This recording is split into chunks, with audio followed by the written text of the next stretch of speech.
Good morning, my dear students. Welcome to our new class. നമ്മൾ last ക്ലാസ്സിൽ എന്താണ് നോക്കിയത്? ഇൻകം ടാക്സിന്റെ ഫസ്റ്റ് ഭാഗമാണ് നമ്മൾ നോക്കിയത്. അതിൽ ഇൻകം ടാക്സ് ആക്ടിന്റെ ആപ്ലിക്കേഷൻസ്, ഇൻകം ടാക്സ് എന്താണ്, പിന്നെ നമ്മൾ നോക്കിയത് അസസ്സി എന്താണ്, ആരാണോ ടാക്സ് പേ ചെയ്യുന്നത് ആ വ്യക്തിയാണ് എന്തെന്ന് പറയുന്നത്, അസസ്സി എന്ന് പറയുന്നത്. ടാക്സ് കൊടുക്കുന്ന ആ വ്യക്തിയെ പറയുന്ന പേരാണ് എന്ന് പറഞ്ഞാൽ അസസ്സി എന്ന് പറയുന്നത്. പിന്നെ നമ്മൾ പ്രധാനപ്പെട്ട 2 ഇയർ പഠിച്ചു, പ്രീവിയസ് ഇയറും അസസ്മെന്റ് ഇയറും. പ്രീവിയസ് ഇയർ ഓർമ്മയുണ്ടല്ലോ, നമുക്ക് ഇൻകം കിട്ടുന്ന വർഷമാണ് ഏത് ഇയർ എന്ന് പറയുന്നത്, പ്രീവിയസ് ഇയർ എന്ന് പറയുന്നത്. അതായത് നമ്മൾ ഏൺ ചെയ്ത് നമ്മൾ ഒരു വർഷം മൊത്തം നമുക്ക് ഇൻകം കിട്ടി, ആ ഇൻകം ഏൺ ചെയ്ത വർഷമാണ് ഏത് വർഷം എന്ന് പറഞ്ഞാൽ പ്രീവിയസ് ഇയർ എന്ന് പറയുന്നത്. അസസ്മെന്റ് ഇയർ എന്ന് പറയുന്നത് എന്താണ്, നമ്മൾ ഏത് വർഷമാണോ ടാക്സ് കൊടുക്കുന്നത് ആ വർഷമാണ് ഏത് ഇയർ എന്ന് പറഞ്ഞാൽ അസസ്മെന്റ് ഇയർ എന്ന് പറയുന്നത്. ഇപ്പൊ നമ്മള് ഈ മാർച്ച് 31 ആയിരിക്കും അസസ്മെന്റ് ഇയർ എന്ന് പറഞ്ഞു. ഇപ്പൊ 2021 അല്ലേ ഇത്, 2021 ഈ വരുന്ന മാർച്ച് 31 നമ്മൾ എന്ത് അടയ്ക്കണം, ടാക്സ് അടയ്ക്കണം. ഈ മാർച്ച് 31 ഈ 2021 മാർച്ച് 31 നമ്മൾ ടാക്സ് പേ ചെയ്യണം. അത് എന്നത്തെ ഇൻകത്തിനായിരിക്കും നമ്മൾ ടാക്സ് കൊടുക്കേണ്ടത്, ഏത് വർഷം ഏൺ ചെയ്ത ഇൻകത്തിനാണ് നമ്മൾ ടാക്സ് കൊടുക്കേണ്ടത്, 2019 2020 നമ്മൾ ഏൺ ചെയ്ത ഇൻകത്തിനാണ് നമ്മൾ എന്ന് ടാക്സ് കൊടുക്കുന്നത്, 2021 മാർച്ചിൽ കൊടുക്കേണ്ടത്. അപ്പം അസസ്മെന്റ് ഇയറിന്റെ തൊട്ടു മുമ്പിലുള്ള വർഷമാണ് ഏതെന്ന് പറയുന്നത്, പ്രീവിയസ് ഇയർ എന്ന് പറയുന്നത്. അസസ്മെന്റ് ഇയർ എന്ന് പറയുന്നത് ടാക്സ് കാൽക്കുലേറ്റ് ചെയ്യുന്ന ഇയർ ആണ് ഏത് ഇയർ എന്ന് പറയുന്നത്, അസസ്മെന്റ് ഇയർ എന്ന് പറയുന്നത്. ആരാണ് അസസ്സി എന്ന് ഓർമ്മയുണ്ടല്ലോ, ടാക്സ് പേ ചെയ്യുന്ന ആളാണ് അസസ്സി എന്ന് പറയുന്നത്. ഇനി നമുക്ക് അതിലെ ഏറ്റവും ഇമ്പോർട്ടന്റ് ആയിട്ടുള്ള കാര്യമാണ് നിങ്ങൾക്ക് പഠിക്കാനുള്ളത്, residential status of an individual. ഒരു വ്യക്തിയുടെ റെസിഡൻഷ്യൽ സ്റ്റാറ്റസ് എങ്ങനെയാണ്, ഇൻകം ടാക്സ് ലോ പ്രകാരം എങ്ങനെയാണ് റെസിഡൻഷ്യൽ സ്റ്റാറ്റസ് മനസ്സിലാക്കുക എന്നുള്ളത്. റെസിഡൻഷ്യൽ സ്റ്റാറ്റസ് എന്ന് പറയുന്നത് എന്താണ് റെസിഡൻസ് എന്ന് പറയുന്നത് എന്തോ നമ്മൾ പറയത്തില്ലേ, ഇത് നമ്മുടെ റെസിഡൻഷ്യൽ ഏരിയ എന്ന് പറയുന്നത് നമ്മൾ സ്ഥിരതാമസമാണോ അല്ലയോ നോക്കുന്നതാണ് റെസിഡൻഷ്യൽ സ്റ്റാറ്റസ് എന്ന് പറയുന്നത്. നമ്മള് ഗൾഫിലൊക്കെ വർക്ക് ചെയ്യുന്നവര് നാട്ടിൽ അവര് ബാങ്കിൽ ഒരു അക്കൗണ്ട് ഓപ്പൺ ചെയ്യുന്ന എന്താ പറയുന്നത്, NRI അക്കൗണ്ട് എന്നല്ല പറഞ്ഞത്. അതായത് അവര് റെസിഡന്റ് ആണോ, ഇന്ത്യയിൽ തന്നെ സ്ഥിരതാമസക്കാരാണോ, അല്ല. അപ്പൊ അവരുടെ അക്കൗണ്ടിന്റെ പേരാണ് NRI അക്കൗണ്ട്. അതായത് നോൺ റെസിഡന്റ് ആണ് അവരെവിടെ ഇന്ത്യയിൽ. അതിലെന്തില്ല, ടാക്സ് നമ്മള് ബാങ്കിൽ ഡെപ്പോസിറ്റ് ചെയ്യുന്ന എമൗണ്ടിന് ടാക്സ് പിടിക്കും. പക്ഷെ NRIക്കാര് ഡെപ്പോസിറ്റ് ചെയ്യുന്ന എമൗണ്ടിന് എന്ത് പിടിക്കില്ല, ടാക്സ് എടുക്കില്ല. അപ്പൊ അതാണ് NRI അക്കൗണ്ടിന്റെ പ്രത്യേകത. അപ്പൊ എന്താണ് നോൺ റെസിഡന്റ് ആണ്. അവരെന്തില്ല, നോൺ റെസിഡന്റ് എന്ന് വെച്ചാൽ എന്താ, അവര് സ്ഥിരതാമസക്കാര് അല്ല. അപ്പൊ റെസിഡൻഷ്യൽ സ്റ്റാറ്റസ് എന്ന് വെച്ചാൽ നമ്മൾ സ്ഥിരതാമസക്കാരനാണോ അല്ലയോന്ന് ഇൻകം ടാക്സിന് ഇത് ചെയ്യാൻ വേണ്ടി ഡിറ്റർമിൻ ചെയ്യാൻ വേണ്ടിയുള്ളതാണ് residential status of an individual. ഒരു വ്യക്തിയുടെ റെസിഡൻഷ്യൽ സ്റ്റാറ്റസ് എന്ന് പറയുന്നത്. അത് പ്രകാരമാണ് എന്തടയ്ക്കേണ്ടത്, നമ്മൾ ടാക്സ് ഗവൺമെന്റിന് പേ ചെയ്യേണ്ടത്. അല്ലാതെ ഇന്ത്യയിൽ സ്ഥിരതാമസമുള്ള ഒരാളും ഇന്ത്യയിൽ സ്ഥിരതാമസം ഇല്ലാത്ത ഒരാളും സെയിം എമൗണ്ട് ടാക്സ് കൊടുക്കുന്നതെന്ന് പറഞ്ഞാൽ അത് നിയമപരമായിട്ട് ജസ്റ്റ് നല്ലതാണോ, അല്ല. അപ്പം രണ്ടിനും 2 രീതിയിലല്ലേ ക്രൈറ്റീരിയ വരേണ്ടത്. അതുകൊണ്ടാണ് റെസിഡൻഷ്യൽ സ്റ്റാറ്റസ് തീരുമാനിക്കുന്നത്.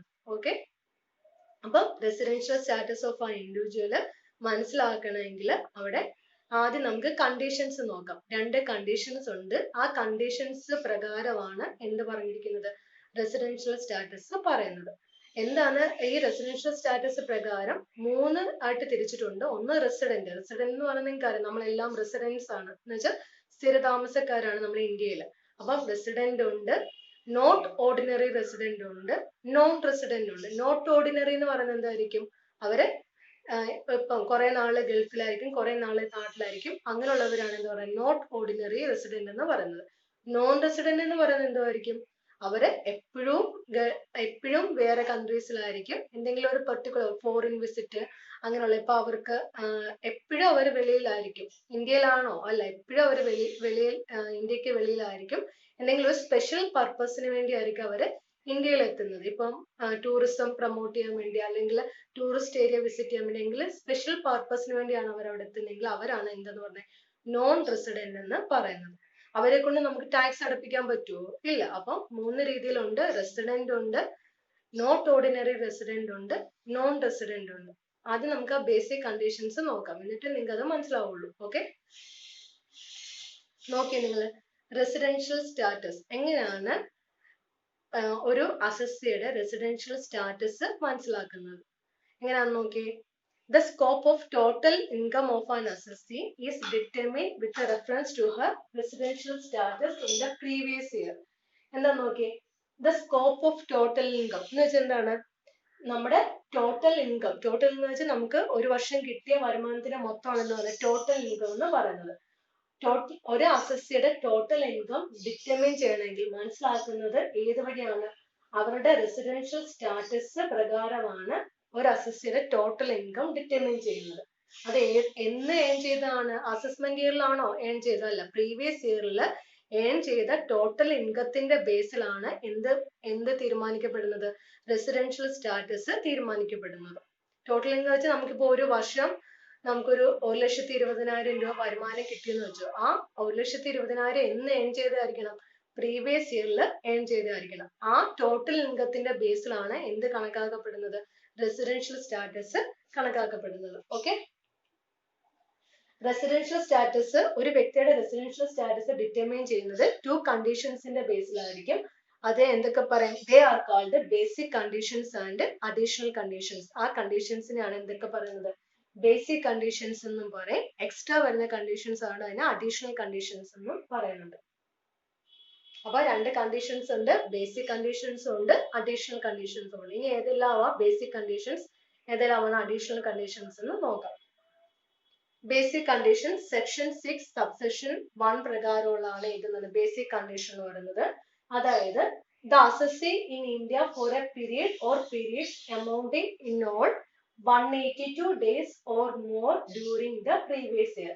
അസസ്സി ഇന്ത്യയിൽ എത്ര നാള് കാണണം എന്നാ പറയുന്നത്, 182 days. 182 days എന്ന് വെച്ചാൽ എത്ര ആയിരിക്കും, 182 days എന്ന് എത്ര പറയുന്നതായിരിക്കും, 6 months above ഒരു അസസ്സി എവിടെ കാണണം, അസസ്സി എവിടെ കാണണം, ഇന്ത്യയിൽ കാണണം. 6 മാസം എവിടെ കാണണം, നമ്മുടെ ഇന്ത്യയിൽ കാണണം. അതാണ് ഫസ്റ്റ് ബേസിക് കണ്ടീഷൻസ് എന്ന് പറയുന്നത്. പ്രീവിയസ് ഇയറിലാണ് 182 days കാണുന്നത്. അതിന് നമ്മൾ കാൽക്കുലേഷൻ ഉണ്ട്, കാൽക്കുലേഷൻ നമ്മളിപ്പോ കൂട്ടുക, ജനുവരി തൊട്ട് ഇത്ര മാസം 6 months 182 days ഉണ്ടെങ്കിൽ അതനുസരിച്ചാണ് എന്ത് ഈടാക്കുന്നത്, ടാക്സ് ഈടാക്കുന്നത്. അപ്പൊ ആദ്യത്തെ ബേസിക് കണ്ടീഷൻസ് എന്ന് പറയുന്നത് എന്താണ്, അസസ്സി പ്രീവിയസ് ഇയറിൽ 182 days 182 ദിവസമോ അതിൽ കൂടുതൽ ഉണ്ടായാലും ബേസിക് കണ്ടീഷൻസിനകത്ത് വരുന്നതാണ്. അപ്പൊ 182 ദിവസമോ അതിൽ കൂടുതലോ പ്രീവിയസ് ഇയറിൽ അസസ്സി എവിടെ ആയിരിക്കണം, ഇന്ത്യക്കകത്ത് ആയിരിക്കണം. അതാണ് ഫസ്റ്റ് ബേസിക് കണ്ടീഷൻ എന്ന് പറയുന്നത്.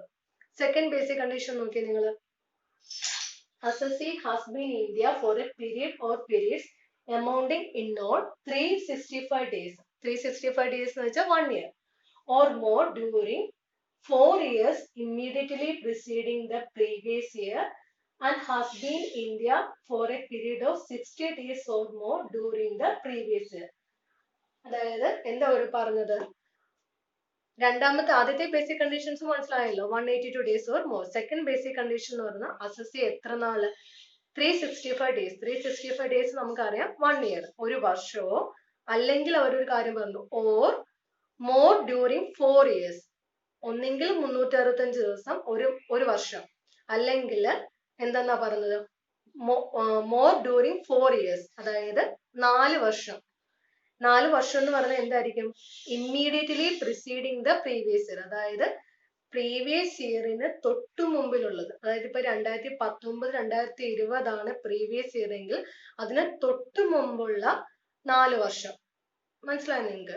അതിന് തൊട്ടു മുമ്പുള്ള 4 വർഷം എന്ന് പറയുമ്പോൾ ഇപ്പൊ 2016, 17, 18 അങ്ങനെ തൊട്ടു മുമ്പിലുള്ള 4 വർഷത്തില് എന്തായിരിക്കണം അവിടെ, and has been India for A period of 60 days or more during the previous year. അവിടെ 4 വർഷം എത്ര ദിവസത്തേക്കുള്ള ഉണ്ടായിരിക്കണം, 60 ദിവസമോ അതിൽ കൂടുതലോ ഉണ്ടായിരിക്കണം. അപ്പം എത്ര എടുക്കാം നമുക്ക്, തൊട്ടു മുമ്പിലുള്ള 4 വർഷം നമുക്ക് എടുക്കാനായിട്ട് പറ്റും. പക്ഷെ അവിടെ എത്ര കണ്ടിരിക്കണം, 60 ദിവസമോ അതിൽ കൂടുതലോ അവിടെ കണ്ടിരിക്കണം. അപ്പൊ ഓരോ വർഷം ഇപ്പൊ ഓരോ 70 ദിവസം, തൊട്ടടുത്ത വർഷം 80 ദിവസം, അങ്ങനെയാണെങ്കിൽ ഓവറോൾ നമ്മൾ കാൽക്കുലേറ്റ് ചെയ്തിട്ടായിരിക്കണം അത് കണ്ടുപിടിക്കേണ്ടത്. അപ്പൊ സെക്കൻഡ് ബേസിക് കണ്ടീഷൻസ് എന്ന് പറയുന്നത് എന്തായിരിക്കും? അസസി ഒന്നെങ്കിൽ 365 ദിവസം, അതായത് ഒരു വർഷം അവിടെ കണ്ടിരിക്കണം, അല്ലെങ്കിൽ 4 years, ഈ തൊട്ടു മുമ്പിലുള്ള പ്രീവിയസ് ഇയറിന്റെ തൊട്ടു മുമ്പിലുള്ള 4 വർഷത്തെ കാൽക്കുലേഷനോട് കൂട്ടിയിട്ട് അത് എന്തിൽ കണ്ടിരിക്കണം, അതും എന്തോ കൂടുതലായിരിക്കണം, 60 ദിവസത്തിൽ മേൽ ഉണ്ടായിരിക്കണം. 60 ദിവസത്തിന് മേൽ കൂടുതൽ ഉണ്ടായെങ്കിൽ മാത്രമേ രണ്ടാമത്തെ ബേസിക് കണ്ടീഷൻസ് സാറ്റിസ്ഫൈ ചെയ്യാനേ പറ്റത്തുള്ളൂ. അപ്പൊ 2 കണ്ടീഷൻസ് ഉണ്ട് ബേസിക് കണ്ടീഷൻസിനകത്ത്. ഫസ്റ്റ് വൺ 182 ഡേയ്സ് ഇന്ത്യയിൽ ഉണ്ടായിരിക്കണം. 182 ഡേയ്സ് മീൻസ് 6 months അബോവ് ഇന്ത്യയിൽ ഉണ്ടായിരിക്കണം. സെക്കൻഡ് ബേസിക് കണ്ടീഷൻ എന്ന് പറയുന്നത് ഒന്നെങ്കിൽ 365 ദിവസം ഇന്ത്യയിൽ ഉണ്ടായിരിക്കണം, അല്ലെങ്കിൽ 4 വർഷം, പ്രീവിയസ് ഇയറിന് തൊട്ടു മുമ്പിലുള്ള 4 വർഷം, അത് എത്ര ദിവസത്തിൽ കൂടുതൽ ഇന്ത്യയിൽ ഉണ്ടായിരിക്കണം? 60 ദിവസത്തിൽ കൂടുതൽ ഇന്ത്യയിൽ ഉണ്ടായിരിക്കണം. അതായത് പ്രീവിയസ് ഇയറിന്റെ തൊട്ടു മുമ്പിലുള്ള 4 വർഷം നോക്കുമ്പോൾ അതെല്ലാം 60 ഡേയ്സ് കൂടുതലായിരിക്കണം. ഓക്കെ,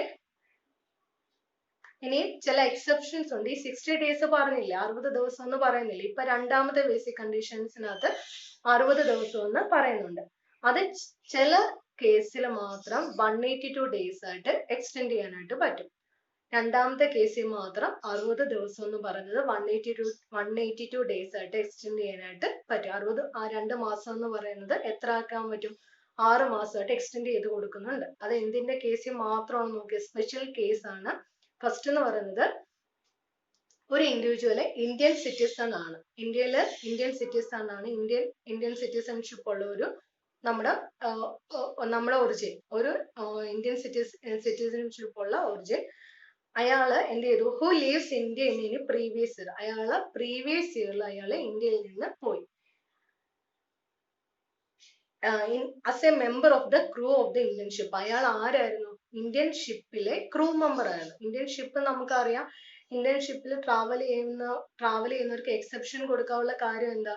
അവര് എന്തായിരിക്കും അവരുടെ ഇതെന്ന് പറയുന്നത്? അവര് ഔട്ട്സൈഡ് ഇന്ത്യയിലായിരിക്കും കൂടുതൽ വർക്ക് വരുന്നത്. അപ്പം ഔട്ട്സൈഡ് ഇന്ത്യയിലാണ്, കാരണം ഇന്ത്യക്കകത്ത് ആയിരിക്കില്ല, ഔട്ട്സൈഡ് ഇന്ത്യ. അപ്പൊ എന്തെങ്കിലും ഒരു കാര്യങ്ങൾ കൊണ്ട് അവര് എന്തായിരിക്കില്ല, 60 ഡേയ്സിനുള്ളിൽ എത്താൻ പറ്റാത്ത സാഹചര്യം വരുമോ, അങ്ങനെയുള്ള കേസ് വരുമ്പോൾ അവർക്ക് എത്ര ദിവസം കൂടെ എക്സ്റ്റെൻഡ് ചെയ്ത് കൊടുത്തു? 182 ഡേയ്സ് കൂടെ എക്സ്റ്റെൻഡ് ചെയ്ത് കൊടുത്തു. ഇപ്പൊ എന്തെങ്കിലും കാരണത്താല് ഇപ്പം എന്തെങ്കിലും പ്രോബ്ലംസ് കൊണ്ട് അത് കറക്റ്റ് ആയിട്ട് ചെയ്യാൻ പറ്റിയില്ലെങ്കിൽ അങ്ങനെയുള്ള കേസിൽ മാത്രമാണ് 60 ഡേയ്സ് 182 ഡേയ്സ് ആയിട്ട് കൊടുത്തത്. അത് ആർക്കാണ് കൊടുത്തത്? Crew member of the Indian ഷിപ്പിലെ ക്രൂ മെമ്പർ, മെയിൻ ആയിട്ടുള്ള ക്രൂ മെമ്പേഴ്സിനാണ് എന്ത് കൊടുത്തത്? ഇങ്ങനെയുള്ള സ്പെഷ്യൽ അലവൻസ് കൊടുത്തേക്കുന്നത്. അവർക്ക് 182 ഡേയ്സ് എത്രയായിട്ട് എക്സ്റ്റെൻഡ് 60 ഡേയ്സ് എത്രയായിട്ട് എക്സ്റ്റെൻഡ് ചെയ്യാൻ പറ്റും? 182 ഡേയ്സ് ആയിട്ട് എക്സ്റ്റെൻഡ് ചെയ്യാനായിട്ട് പറ്റും. രണ്ടാമത്തെ കേസ് എന്ന് പറയുന്നത് individual being a citizen of India or a person of Indian origin who comes on a visit to India in any previous year. ഒരു ഇന്ത്യൻ സിറ്റിസൺ ആണ്, ഇന്ത്യൻ സിറ്റിസൺ ആണ്, അതായത് നാഷണാലിറ്റി ഇന്ത്യൻ ആണ്. അവര് എന്തായിരിക്കും? Who comes on a visit to India in previous year, അവര് ഏതെങ്കിലും previous ഇയറിൽ നമ്മുടെ ഇന്ത്യയിൽ വിസിറ്റിന് വേണ്ടി വന്നു. അപ്പം അങ്ങനെയുള്ള കേസിലും എന്തെടുക്കാം? 60 ഡേയ്സ് 182 ഡേയ്സ് ആയിട്ട് എക്സ്റ്റെൻഡ് ചെയ്ത് കൊടുക്കാൻ പറ്റും. കാരണം അത് അവർ ഇന്ത്യൻ ഒറിജിൻ ആണ്, അവർ ഇന്ത്യയിൽ വിസിറ്റിന് വേണ്ടി വന്നതാണ്. അപ്പം 60 ദിവസം കഴിഞ്ഞിട്ട് അവർക്ക് പോവാമെന്നോ അങ്ങനെ ചെയ്യാൻ പറ്റൂല. അവർക്കും 60 ഡേയ്സ്, അവർക്ക് എന്തെങ്കിലും ഒരു കാര്യത്തിന് വേണ്ടി 182 ഡേയ്സിലേക്ക് പോകണമെങ്കിൽ അവർക്കും എന്ത് ചെയ്യാൻ പറ്റും? സ്പെഷ്യൽ ഇത് കൊടുക്കാൻ പറ്റും. 60 ഡേയ്സ് 182 ഡേയ്സ് ആയിട്ട് എക്സ്റ്റെൻഡ് ചെയ്യാനായിട്ട് പറ്റും. ഇതാണ് ബേസിക് കണ്ടീഷൻസിന്റെ 2 സ്പെഷ്യൽ കേസ് ആണ് എക്സ്റ്റെൻഡ് ചെയ്യാൻ പറ്റുന്നത്. 60 ഡേയ്സ് 182 ഡേയ്സ് ആയിട്ട് എക്സ്റ്റെൻഡ് ചെയ്യാൻ പറ്റുന്നതിന്റെ 2 കണ്ടീഷൻസ് ആണ്. ഒന്ന് ക്രൂ മെമ്പറിനും ഒന്ന് വിസിറ്റിന് വേണ്ടി വന്ന ആൾക്കും. അടുത്തത് അഡീഷണൽ കണ്ടീഷൻ നോക്കിയ സെക്ഷൻ 6 സബ്സെക്ഷൻ 6 ആണ് അഡീഷണൽ കണ്ടീഷൻസ് എന്ന് പറയുന്നത്. അഡീഷണൽ കണ്ടീഷൻ എന്ന് പറയുന്നത് എന്താണ്? The assessee has been resident in India at least 2 out of 10 years immediately preceding the previous, അതായത് പ്രീവിയസിന്റെ തൊട്ടു മുമ്പിലുള്ള വർഷം. അതായത് ഇപ്പൊ 2019 തൊട്ടു മുമ്പിലുള്ള വർഷം ഏതായിരിക്കും? നമ്മുടെ പ്രീവിയസ് ഇയർ 2019-20 ആണെങ്കിൽ അതിന് തൊട്ടു മുമ്പുള്ള വർഷം ഏതായിരിക്കും? 2017-18 ആയിരിക്കും. ആ വർഷത്തില് അസസ് എന്തായിരിക്കണം? Resident in India at least 2 out of 10 years. അപ്പൊ തൊട്ടു മുമ്പിലുള്ള വർഷം എടുത്താല് 2 ഔട്ട് ഓഫ് 10 ഇയേഴ്സ് വെച്ചാൽ എന്താ? 10 വർഷത്തില് 2 വർഷമെങ്കിലും എന്തായിരിക്കണം? അസസ് എന്തായിരിക്കണം? റെസിഡന്റ് ആയിരിക്കണം. എവിടുത്തെ റെസിഡന്റ് ആയിരിക്കണം? ഇന്ത്യയിലെ റെസിഡന്റ് ആയിരിക്കണം. തൊട്ടു മുമ്പിലുള്ള 10 വർഷത്തിൽ ഏതെങ്കിലും 2 വർഷം എവിടെ ആയിരിക്കണം? റെസിഡന്റ് ആയിരിക്കണം. ഇന്ത്യയിൽ തന്നെ റെസിഡന്റ് ആയിരിക്കണം. 10 വർഷമുണ്ട്, 10 വർഷത്തില് 2 വർഷം. 2 ഔട്ട് ഓഫ് 10 ഇയേഴ്സ്. തൊട്ടു മുമ്പുള്ള ഇമ്മീഡിയറ്റ്ലി പ്രിസീഡിങ് ദ പ്രീവിയസ് ഇയറിന്റെ തൊട്ടു മുമ്പിലുള്ള 10 വർഷമേ നോക്കുള്ളൂ കേട്ടോ. അത് ഓർത്തോണേ. തൊട്ടു മുമ്പിലുള്ള 10 വർഷം. ആ 10 വർഷത്തില് 2 വർഷം എന്തായിരിക്കണം? റെസിഡന്റ് ഇന്ത്യയിൽ തന്നെ സ്ഥിരതാമസമുള്ളവർ ആയിരിക്കണം. രണ്ടാമത്തെ കേസ് നോക്കിയേ. Assessee has been India for at least 730 days in or during 7 years immediately preceding the previous year. അതായത് അടുത്ത് നോക്കിയേ. അസസി എത്ര ദിവസം ഉണ്ടായിരിക്കണം? 730 days. 730 days എന്ന് പറഞ്ഞാൽ എത്ര ആയിരിക്കും? 2.5 വർഷം. 2.5 വർഷം. 3 വർഷം കറക്റ്റ് ആയിട്ട് പോകത്തില്ലല്ലോ. 2.5 വർഷം. അതായത് അസസി ഇന്ത്യയില് എത്ര വർഷം? 2.5 വർഷം. അത് എങ്ങനെയാണ് കാൽക്കുലേറ്റ് ചെയ്യുന്നത്? അതും പ്രീവിയസ് ഇയറിന്റെ തൊട്ടു മുമ്പിലുള്ള 7 വർഷം കാൽക്കുലേറ്റ് ചെയ്യുമ്പോൾ മറ്റടുത്ത് 2 ഔട്ട് ഓഫ് 10 ആണ്, ഇവിടെ 7. പ്രീവിയസ് ഇയറിന്റെ തൊട്ടു മുമ്പിലുള്ള 7 വർഷത്തില് എത്ര ഡേയ്സ് അവര് ഇന്ത്യയിൽ ഉണ്ടായിരിക്കണം? 730 ഡേയ്സ് ഇന്ത്യയിൽ ഉണ്ടായിരിക്കണം. അതാണ് അഡീഷണൽ കണ്ടീഷൻ നമ്പർ 2. അപ്പൊ 2 അഡീഷണൽ കണ്ടീഷൻ ഉണ്ട്. ഒന്ന് 2 ഔട്ട് ഓഫ് 10, 10ല് 2 വർഷം. അടുത്തത് പ്രീവിയസ് ഇയറിന്റെ തൊട്ടു മുമ്പിലുള്ള 7 വർഷത്തില് എത്ര നാളുണ്ടായിരിക്കണം? 730 ഡേയ്സ്. അതായത് 2.5 വർഷം ഉണ്ടായിരിക്കണം. അപ്പൊ 2 ബേസിക് കണ്ടീഷൻസ് ഉണ്ട്, 2 അഡീഷണൽ കണ്ടീഷൻസും ഉണ്ട്. ഇനി ഇതിനകത്ത് റെസിഡൻഷ്യൽ സ്റ്റാറ്റസ് എങ്ങനെയാ മനസ്സിലാക്കുന്നത് നോക്കിയാൽ നിങ്ങൾ. ഇത് പ്രകാരമാണ് റെസിഡൻഷ്യൽ സ്റ്റാറ്റസ് ഡിറ്റർമിൻ ചെയ്യുന്നത്. ഒരു ഇൻഡിവിജ്വലിന്റെ റെസിഡൻഷ്യൽ സ്റ്റാറ്റസ് ഡിറ്റർമിൻ ചെയ്യുന്നത് ഈ 2 കണ്ടീഷൻസ് പ്രകാരമാണ്. അപ്പൊ റെസിഡൻഷ്യൽ സ്റ്റാറ്റസ് ഓഫ് ആൻ ഇൻഡിവിജ്വലിനെ 3ആയിട്ട് ക്ലാസിഫൈ ചെയ്തിട്ടുണ്ട്. ഏതൊക്കെയാണെന്നൊക്കെ? Resident and ordinary resident. Resident ആണ്, സ്ഥിരതാമസക്കാരനാണ്, അത് തന്നെ ഓർഡിനറി റെസിഡന്റ് ആണ്. സെക്കൻഡ്, റെസിഡന്റ് ആണ് ബട്ട് നോട്ട് ഓർഡിനറി റെസിഡന്റ്. ആ നോട്ട് കണ്ടോ നിങ്ങൾ? റെസിഡന്റ് ആണ് ബട്ട് നോട്ട് ഓർഡിനറി റെസിഡന്റ്. എന്നാലും മറ്റുള്ള നമ്മളെ പോലെ സ്ഥിരതാമസം ഉണ്ടോ? ഇല്ല. അടുത്തത് നോൺ റെസിഡന്റ്. നോൺ റെസിഡന്റ് എന്ന് വെച്ചാൽ സ്ഥിരതാമസക്കാരനെ അല്ല. അപ്പം റെസിഡന്റ് ആണ്, റെസിഡന്റ് അല്ലെങ്കിൽ അതിനെ പറയുന്നത് എന്താണ്? Ordinary resident. ഓർഡിനറി റെസിഡന്റ് വെച്ചാൽ സ്ഥിരതാമസക്കാരനാണ്. രണ്ടാമത്തെ കേസ് റെസിഡന്റ് ആണ് പക്ഷെ but not ordinary resident. Not ordinary resident ആണോ? അല്ല.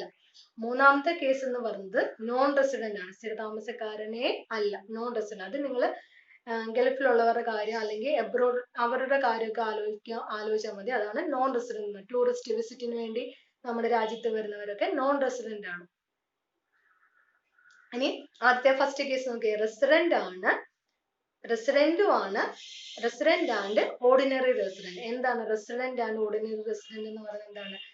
ആ അസസി എന്ന് പറയുന്നത് ടാക്സ് പേ ചെയ്യുന്ന ആള് ഇനി വൺ ഓഫ് ദ ബേസിക് കണ്ടീഷൻസിൽ ഏതെങ്കിലും ഒരെണ്ണം സാറ്റിസ്ഫൈ ചെയ്തിരിക്കുന്നത്. ബേസിക് കണ്ടീഷൻസ് ഏതാണെന്ന് ഓർമ്മയുണ്ടല്ലോ?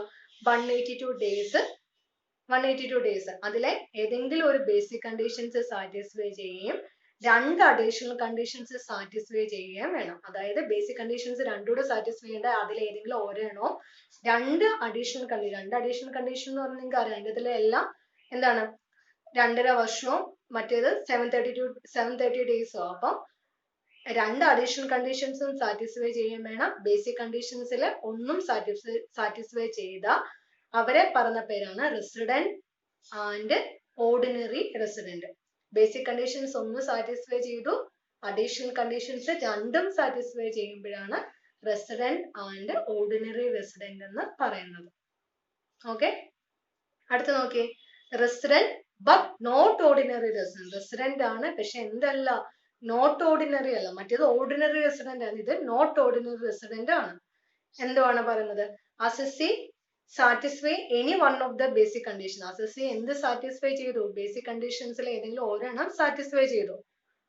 182 ഡേയ്സ് സാറ്റിസ്ഫൈ ചെയ്തു. പക്ഷെ അഡീഷണൽ കണ്ടീഷൻസ് രണ്ടും സാറ്റിസ്ഫൈ ചെയ്തില്ല. അത് രണ്ടും എന്താണ്, നമ്പർ ഓഫ് ഡേയ്സ് കൂടുതലല്ല. അപ്പൊ രണ്ടും എന്ത് ചെയ്തില്ല, സാറ്റിസ്ഫൈ ചെയ്തില്ല. ഒരു ബേസിക് കണ്ടീഷൻ സാറ്റിസ്ഫൈ ചെയ്തു, രണ്ട് അഡീഷണൽ കണ്ടീഷൻസും സാറ്റിസ്ഫൈ ചെയ്തില്ല. എന്ന് വെച്ചാൽ രണ്ട് നമ്മൾ കാൽക്കുലേറ്റ് ചെയ്യുമ്പോൾ രണ്ടും ഇല്ല, രണ്ടിന്റെ അകത്തും ആപ്ലിക്കബിൾ അല്ല. അങ്ങനെയുള്ളവരെ പറഞ്ഞ പേരാണ് റെസിഡന്റ് ആണ് but not ordinary resident. Resident ആണ് പക്ഷെ അവർ എന്തല്ല, നോട്ട് ഓർഡിനറി റെസിഡന്റ് ആണ്. അപ്പം ബേസിക് കണ്ടീഷൻസ് ഒന്ന് സാറ്റിസ്ഫൈ ചെയ്തു, അഡീഷണൽ കണ്ടീഷൻസ് രണ്ട് സാറ്റിസ്ഫൈ. കറക്റ്റ് ഡേയ്സ് നമ്മൾ കാൽക്കുലേറ്റ് ചെയ്യുമ്പോൾ കറക്റ്റ് ഡേയ്സ് ഇല്ല. ഇപ്പൊ ജനുവരി തൊട്ട് ഡിസംബർ വരെ മന്തിലെ ഇൻകം കാൽക്കുലേറ്റ് ചെയ്യാൻ പറയുകയാണെങ്കിൽ നമ്മൾ കാൽക്കുലേറ്റ് ചെയ്ത് നോക്കുമ്പോൾ അത്രയും ഡേയ്സ് അവർ എവിടെ ഇല്ല, ഇന്ത്യയിൽ ഇല്ലായിരുന്നു. അപ്പൊ അവരെന്തില്ല, അഡീഷണൽ കണ്ടീഷൻസ് രണ്ട് സാറ്റിസ്ഫൈ ചെയ്തില്ല, പക്ഷെ എന്ത് സാറ്റിസ്ഫൈ ചെയ്തു, ബേസിക് കണ്ടീഷൻസ് ഒന്ന് സാറ്റിസ്ഫൈ ചെയ്തു. അതുകൊണ്ടാണ് അവരെ പറയുന്നത് resident but not ordinary resident. ആ തെറ്റിപ്പോലെ. Last one non resident. Non resident എന്ന് പറയുന്നത് എന്താണ്, ബേസിക് കണ്ടീഷൻസ് ഒന്നും സാറ്റിസ്ഫൈ ചെയ്യുന്നില്ല. 182 ഡേയ്സ് ഇല്ല, 60 ഡേയ്സ് ഇല്ല, ഒന്നും സാറ്റിസ്ഫൈ ചെയ്യുന്നില്ല. ബേസിക് കണ്ടീഷൻസ് സാറ്റിസ്ഫൈ ചെയ്തില്ലെങ്കിൽ അഡീഷണൽ കണ്ടീഷൻസിന്റെ കാര്യമുണ്ടോ അവിടെ, ഇല്ല. അഡീഷണൽ കണ്ടീഷൻസ് പിന്നെ നോക്കണ്ട. ബേസിക് കണ്ടീഷൻസ് ഒന്നും സാറ്റിസ്ഫൈ ചെയ്യുന്നില്ല, 182 ഡേയ്സ് ഇല്ല, ഒന്നുമില്ല. അവർക്ക് ഇഷ്ടമുള്ളപ്പോൾ നമ്മുടെ രാജ്യത്ത് വരുന്നു, ടൂറിസ്റ്റ് പ്ലേസ് വിസിറ്റ് ചെയ്യുന്നു, അവർ പോകുന്നു. അപ്പം ബേസിക് കണ്ടീഷൻസ് ഒന്നും സാറ്റിസ്ഫൈ ചെയ്യുന്നില്ല, അതുകൊണ്ട് അഡീഷണൽ കണ്ടീഷൻസ് ഒന്നും നമ്മൾ നോക്കുകയോ വേണ്ട. അവരെ പറഞ്ഞ പേരാണ് നോൺ റെസിഡന്റ് എന്ന് പറയുന്നത്. ഇത്രേ ഉള്ളൂ. ഇത് നിങ്ങൾ ഇത്രയും കാര്യങ്ങൾ മനസ്സിലാക്കിയാൽ മാത്രമേ പ്രോബ്ലം ചെയ്യുമ്പോൾ നിങ്ങൾക്ക് അത് മനസ്സിലാവുള്ളൂ. അപ്പം residential status of an individual മനസ്സിലാക്കുന്നതിന് രണ്ട് കണ്ടീഷൻസ് ഉണ്ട്. ബേസിക് കണ്ടീഷൻസും ഉണ്ട്, അഡീഷണൽ കണ്ടീഷൻസും ഉണ്ട്. ബേസിക് കണ്ടീഷൻസ് എന്ന് പറയുന്നത് രണ്ട് കണ്ടീഷൻസ്. ബേസിക് കണ്ടീഷൻ എന്ന് പറഞ്ഞാൽ 182 ഡേയ്സോ അതിൽ കൂടുതലോ. സെക്കൻഡ് വൺ എന്ന് പറയുന്നത് എന്തായിരുന്നു, 365 ദിവസം, അല്ലെങ്കിൽ പ്രീവിയസ് ഇയറിന്റെ തൊട്ടു മുമ്പിലുള്ള എത്ര, 4 വർഷം. 4 വർഷത്തിൽ അതെല്ലാം 60 ഡേയ്സ് ഓർ മോർ ആയിരിക്കണം, 60 ദിവസം അതിൽ കൂടുതലോ ആയിരിക്കണം. പിന്നെ 60 ഡേയ്സ് 182 ഡേയ്സ് ആയിട്ട് എക്സ്റ്റെൻഡ് ചെയ്യുന്നത് ഒന്ന് crew member of the Indian ഷിപ്പിനും പിന്നെ ടൂറിസ്റ്റ് നമ്മുടെ ഇന്ത്യയിൽ വിസിറ്റ് ചെയ്യാൻ വരുന്നവർക്കുമാണ് ആ കേസ് എക്സ്റ്റെൻഡ് ചെയ്ത് കൊടുക്കുന്നത്. അഡീഷണൽ കണ്ടീഷൻസ് ഉണ്ട്. ആദ്യത്തെ condition 2 out of 10 previous year, 10 വർഷത്തിൽ 2 പ്രീവിയസ് ഇയറിൽ നമ്മൾ ഇന്ത്യയിൽ ഉണ്ടായിരിക്കണം. സെക്കൻഡ് വൺ എന്ന് പറയുന്നത് 730 ഡേയ്സ്. അതെങ്ങനെ ആയിരിക്കും, immediately preceding previous year. Previous ഇയറിന് തൊട്ടു മുമ്പിലുള്ള 7 വർഷം കാൽക്കുലേറ്റ് ചെയ്യുമ്പോഴാണ് 730 ദിവസം കണക്കാക്കപ്പെടുന്നത്. ഇനി ഇത് പ്രകാരമാണ് റെസിഡൻഷ്യൽ സ്റ്റാറ്റസ് ഓഫ് ആൻ ഇൻഡിവിജ്വലിനെ മൂന്നായിട്ട് തിരിച്ചിരിക്കുന്നത്. Resident and ordinary resident, resident but not ordinary resident, non resident. ആദ്യത്തെ കേസിൽ വരുമ്പോൾ എന്തായിരുന്നു, അസസി ബേസിക് കണ്ടീഷൻസ് ഒന്ന് സാറ്റിസ്ഫൈ ചെയ്തു, അഡീഷണൽ കണ്ടീഷൻസ് രണ്ട് സാറ്റിസ്ഫൈ ചെയ്യുകയാണെങ്കിൽ അവരാണ് എന്തെന്ന് പറയുന്നത് റെസിഡന്റ് ആൻഡ് ഓർഡിനറി റെസിഡന്റ് എന്ന്. ഓർഡിനറി റെസിഡന്റ് എന്ന് പറയുമ്പോൾ അവർ എന്ത് സാറ്റിസ്ഫൈ ചെയ്തു, ബേസിക് കണ്ടീഷൻസ് ഒന്ന് സാറ്റിസ്ഫൈ ചെയ്തു, അഡീഷണൽ കണ്ടീഷൻസ് ഒന്നും സാറ്റിസ്ഫൈ ചെയ്തില്ല, അവരാണ് resident but not ordinary resident എന്ന് പറയുന്നത്. ഇനി നോൺ റെസിഡന്റ് എന്ന് പറയുമ്പോൾ എന്താണ്, അവരെന്ത് സാറ്റിസ്ഫൈ ഒന്നും എന്ത് ചെയ്തില്ല, ബേസിക് കണ്ടീഷൻസ് സാറ്റിസ്ഫൈ ചെയ്തില്ല, അപ്പൊ അഡീഷണൽ കണ്ടീഷൻസ് അവിടെ വേണ്ട, അതിന്റെ ആവശ്യകതയില്ല.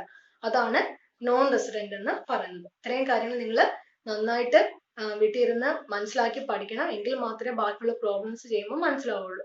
Okay, thank you.